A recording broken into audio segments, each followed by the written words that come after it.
इस वीडियो को देखने के बाद आप समझ पाएंगे कि आलस्य क्या है, यह कैसे पैदा होता है और इसे कैसे खत्म किया जा सकता है। एक बार आलस्य से परेशान एक व्यक्ति गौतम बुद्ध के पास आता है और कहता है, बुद्ध, मेरे अंदर बहुत आलस्य है।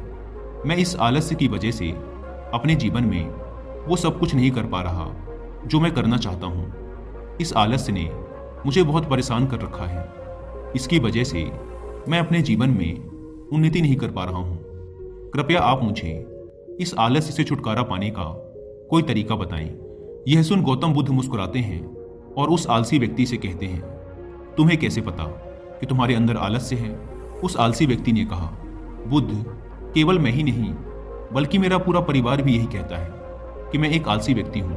बुद्ध ने कहा, क्या तुम मुझे इसका प्रमाण दे सकते हो कि तुम एक आलसी व्यक्ति हो? उस आलसी व्यक्ति ने कहा, जी बुद्ध, मैं दे सकता हूँ। बुद्ध ने कहा, फिर प्रमाण दो। उस आलसी व्यक्ति ने कहा, बुद्ध, मैं ये तो जानता हूँ कि सुबह उठना मेरे स्वास्थ्य और मेरे मन दोनों के लिए ही लाभकारी है, लेकिन मेरा आलस्य मुझे सुबह जल्दी उठने ही नहीं देता। बुद्ध ने कहा, अच्छा, परंतु क्या तुम्हें पता है कि आलस्य होता क्या है? उस आलसी व्यक्ति ने कहा, बुद्ध, मुझे ये तो नहीं मालूम कि आलस्य होता क्या है, लेकिन ये जो कुछ भी है बहुत बुरा है। बुद्ध ने कहा, आलस्य एक मानसिक अवस्था है, एक भाव है, एक विचार है जिसे जाने अनजाने में हम इंसान खुद ही अपने अंदर पैदा करते हैं। आलसी व्यक्ति ने कहा, परंतु वो कैसे बुद्ध? बुद्ध ने कहा, पहले तो तुम ये समझो कि हमारे भीतर आलस्य दो कारणों से पैदा होता है। पहला कारण है शारीरिक और दूसरा कारण है मानसिक। शारीरिक आलस्य का पहला कारण है भोजन।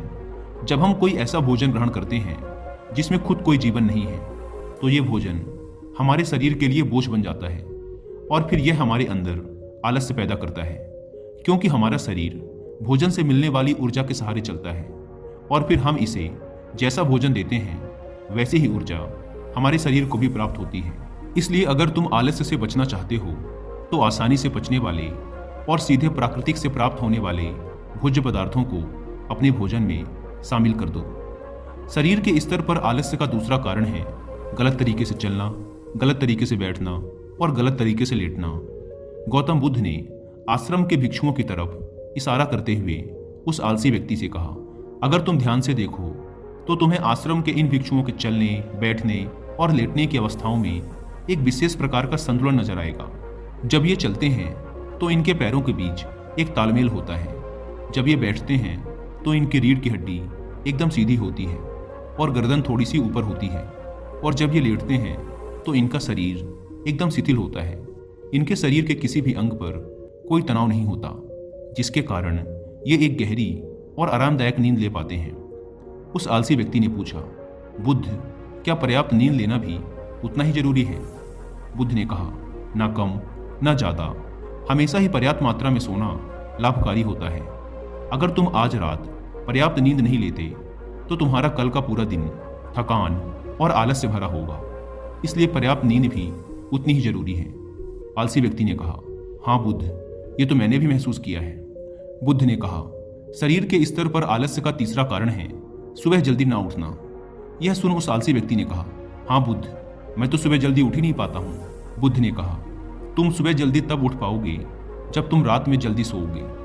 बुद्ध ने आश्रम के भिक्षुओं की तरफ इशारा करते हुए कहा, इन भिक्षुओं को देखो, इन्होंने रात्रि में अपने सोने का एक निश्चित समय निर्धारित कर रखा है और यही कारण है कि ये रोज प्रातःकाल जल्दी उठने में सक्षम हो पाते हैं। हर एक बौद्ध भिक्षु को अनुशासन का पालन करना होता है और यही अनुशासन इनके जीवन में संतुलन लाता है। कुछ लोग अनुशासन को एक बंधन समझते हैं। उन्हें लगता है कि अनुशासन उन्हें बांधता है, लेकिन सच्चाई ये है कि अनुशासन हमें बांधता नहीं बल्कि स्वतंत्र करता है। इसलिए अगर तुम शारीरिक स्तर पर आलस्य से छुटकारा पाना चाहते हो तो खुद को अनुशासन में ढालो, एक निश्चित दिनचर्या का पालन करो। उस आलसी व्यक्ति ने कहा, लेकिन बुद्ध, शुरुआत कहाँ से करें? सही तरह का भोजन करने से, सही तरह से बैठने, लेटने और चलने से, या फिर सुबह जल्दी उठने से? बुद्ध ने कहा, शुरुआत अभी से करो। जो भी तुम इस समय कर रहे हो उसे पूरे ध्यान से करो। पहले तुम मन के स्तर पर आलस्य को समझो। लेकिन उससे पहले दोस्तों, अगर आप भी काम को टालने की आदत से परेशान हैं या फिर आलस्य की वजह से आप लाइफ में वो अचीव नहीं कर पा रहे जो आप पाना चाहते हैं, तो कुछ ऐसी बुक्स मैं आपके साथ रिकमेंड करूंगा जो आपकी हेल्प करेंगी आपके पॉजिटिव माइंडसेट को डेवलप करने में, जिससे आप आज के काम को आज ही करें, कल पर न टालें। तो जो पहली बुक है उसका नाम है ईट दैट फ्रॉग, यानी सबसे मुश्किल काम सबसे पहले। ब्रायन ट्रेसी द्वारा लिखी यह बुक आपको सिखाएगी कि अगर आप अपने दिन का सबसे मुश्किल काम सबसे पहले कर लेते हैं तो आपका बाकी का दिन बहुत अच्छे से गुजरता है। अगर आप सुबह जल्दी ना उठने की वजह से परेशान रहते हैं और आप सुबह जल्दी उठना चाहते हैं तो इस आदत को डेवलप करने में आपकी हेल्प करेगी रॉबिन शर्मा द्वारा लिखी यह बुक जिसका नाम है 5 AM क्लब। एक तीसरी बुक है जिसका नाम है द पावर ऑफ हैबिट। इस बुक को पढ़ने के बाद आपका माइंडसेट एकदम बदल जाएगा और आप जान पाएंगे कि आज के काम को आज ही करने की एक छोटी सी हैबिट आपके लाइफ को कितना आसान बना देगी। अगर आप चाहें तो इन तीनों ही बुक की हिंदी में बुक समरी भी सुन सकते हैं कुकू FM ऐप पर। कुकू FM इंडिया का leading and fastest growing audio book platform है, जहां पर आप एक बुक से भी कम की कीमत पर हजारों बुक्स को ऑडियो फॉर्मेट में सुन सकते हैं, वो भी अपनी मनपसंद लैंग्वेज में। नॉर्मली इसके 1 साल का सब्सक्रिप्शन पड़ता है 399 रुपीज का, लेकिन इस अम्बेडकर जयंती के अवसर पर कुकू FM के एनुअल सब्सक्रिप्शन पर 50% डिस्काउंट का ऑफर चल रहा है, इसलिए आप 1 साल का सब्सक्रिप्शन ले सकते हैं सिर्फ 199 रुपीज में, अगर आप यूज करते हैं कूपन कोड BR50। लेकिन यह कूपन कोड सिर्फ 17 अप्रैल रात 12 बजे तक ही वैलिड है। Link description and pin comment पर दी गई है, आप वहां से ऐप को डाउनलोड कर BR50 कूपन कोड का फायदा उठा सकते हैं। बुद्ध ने कहा, मन के स्तर पर आलस्य का पहला कारण है हमारी पुरानी गलत धारणाएं। जब हम किसी काम के लिए खुद को काबिल नहीं समझते तब हमारे भीतर आलस्य पैदा होता है। अगर हमारे मन ने यह विश्वास कर लिया कि पिछली बार की तरह इस बार भी मैं इस काम में असफल ही होऊंगा, तो उस काम को करने में हमें आलस्य आएगा। जबकि हम खुद को ये नहीं समझा पाते कि पिछली बार और इस बार में बहुत फर्क है। अब हम मानसिक तौर पर वो नहीं हैं जो पहले थे। हमने पिछली हार से बहुत कुछ सीखा भी है। इसलिए मानसिक आलस्य से बचने के लिए सबसे पहले खुद पर विश्वास करना सीखो। मानसिक आलस्य का दूसरा कारण है छोटी सोच वाले और आलसी व्यक्तियों का साथ करना। कई बार ऐसा होता है कि हम खुद आलसी नहीं होते, लेकिन कुछ आलसी और कामचोर लोगों के साथ रहते रहते हम खुद भी आलसी और कामचोर बन जाते हैं।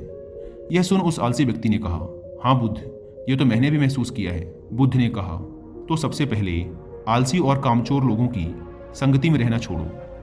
बुद्ध ने आगे कहा, मानसिक आलस्य का तीसरा कारण है काम को टालने की आदत। काम को टालना आलस्य और मानसिक तनाव का सबसे बड़ा कारण है। शुरुआत में तो हमें पता नहीं चलता, लेकिन धीरे धीरे ये आदत हमारे अंदर घर कर जाती है, और ये एक अकेली आदत ही किसी भी इंसान की जिंदगी बर्बाद करने के लिए काफ़ी है। इसलिए जो काम आज किया जा सकता है उसे कल पर कभी ना टालें। बुद्ध ने कहा, मानसिक आलस्य का चौथा कारण है लक्ष्य का स्पष्ट ना होना। मान लो तुम किसी बड़े से रेगिस्तान में फंस चुके हो और तुम्हें जोरों की प्यास लगी है, तब तुम क्या करोगे? उस आलसी व्यक्ति ने कहा, मैं पानी की तलाश करूंगा। मैं कोशिश करूंगा कि जल्द से जल्द रेगिस्तान के पास वाले गांव में पहुंच जाऊं। बुद्ध ने कहा, लेकिन अगर बहुत कोशिश करने के बाद भी तुम्हें पानी ना मिले तब? उस आदमी ने कहा, मैं तब भी प्रयास करता रहूंगा, क्योंकि मेरे पास और दूसरा कोई विकल्प ही नहीं होगा। गौतम बुद्ध ने मुस्कुराते हुए कहा, इंसान को आलस्य तभी घेरता है जब उसके पास कोई स्पष्ट लक्ष्य ना हो या फिर उसके समक्ष बहुत से विकल्प उपलब्ध हों। इसलिए लक्ष्य का निश्चित होना परम आवश्यक है। अगर तुम सुबह उठकर व्यायाम नहीं कर पा रहे हो तो उसका कारण तुम्हारी नज़र का स्पष्ट ना होना है। अभी तुम भविष्य में होने वाले रोगों और उन रोगों से होने वाली पीड़ा को स्पष्ट रूप से महसूस नहीं कर पा रहे हो। बुद्ध ने आगे कहा, मन के स्तर पर आलस्य का पांचवा कारण है किसी काम को करने की कोई बड़ी वजह ना होना। मान लो तुम बहुत से कीमती गहने लेकर एक सुनसान रास्ते से गुजर रहे हो। तुम चलते चलते बहुत थक चुके हो और तुम्हारा बैठने का मन कर रहा है, और तुम एक बड़े से पेड़ के नीचे आराम करने के लिए बैठ जाते हो। तुम अभी बैठे ही थे कि तुमने देखा कि दूर से कुछ डाकू तुम्हारी तरफ भागे आ रहे हैं। तो क्या ऐसी परिस्थिति में भी तुम्हारा आलस्य तुम्हें भागने से रोक सकेगा? नहीं ना। तो मेरी एक बात को समझो, तुम्हारा आलस्य केवल तुम्हें उन्हीं कामों को करने से रोक सकता है जिन्हें करने की तुम्हारे पास कोई बड़ी वजह नहीं है। वह आलसी व्यक्ति कहता है, आपका बहुत बहुत धन्यवाद बुद्ध, आपसे मुझे आलस्य का सारा खेल समझ आ गया। गौतम बुद्ध कहते हैं, मेरी एक बात हमेशा याद रखना, जहाँ स्पष्टता है और काम को करने की कोई बड़ी वजह है, वहाँ आलस्य हो ही नहीं सकता।